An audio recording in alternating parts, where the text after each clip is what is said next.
me a little bit about your time growing up and the sort of influences of people and places on your attitudes towards apartheid? Yep. Well, when one grew up, it was normal. You, as a white South African living in a white area with white friends, initially you don't have any contact, or much contact, with people of other races and other ethnicities. So when I grew up, it was sort of growing up in an ordinary pre-apartheid, because I was born in 1939. Officially, apartheid started in 1948, but was already a sort of an informal kind of apartheid before that. So that's the climate I grew up in.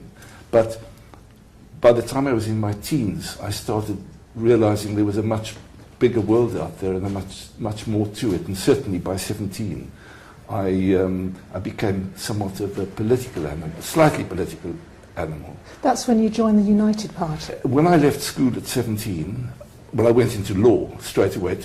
That's the way one did it then. You went in as a trainee. And I also, at 17, joined the United Party Youth, which was the opposition to the nationalist apartheid. At the time, it was the main opposition. And yes, it was still a sort of a paternalistic, benevolent rather than a liberal organisation. Did your politics at that point reflect your parents' views, or were you thinking your own way through these things? No, my parents were apolitical. I don't remember them ever talking politics or going into any political meeting. I think when I was 17, I joined a law firm called Frank Bernhardt and Joffe.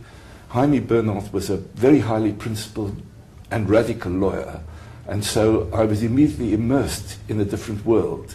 And by the time I was 18 or 19, and having been working with him, I just saw a whole much bigger picture about civil rights, individual human rights. So by 19, I was, I suppose, slightly more radicalized. And was that what moved you into the Progressive Party? Yeah.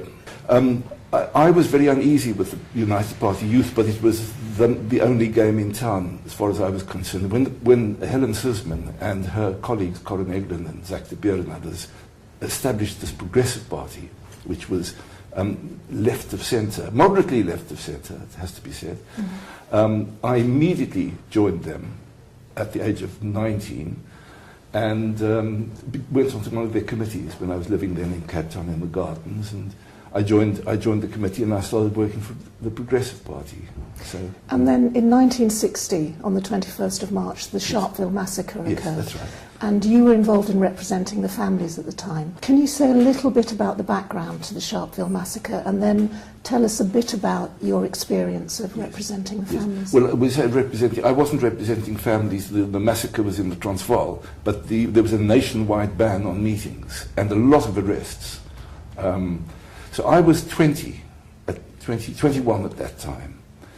I was not yet qualified, but I had obtained my diploma in law and had completed 3 years of articles, and I was therefore qualified to appear in court. I'd been qualified for 2 months when suddenly I was thrown into this world of daily arrests. I was in court probably every day in Cape Town for somebody who was arrested. It wasn't the Sharpeville families, it was just people all over the Cape. It was a baptism of fire, actually. So I grew up representing people. There was a nationwide ban.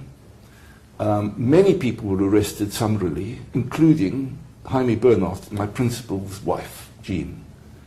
She was taken away and we didn't hear from her for about 8 months. She was incommunicado, we didn't know where she was. So of course that affected us a bit because we're a small firm. Senior partner's wife is held somewhere we didn't know where. So quite dramatic.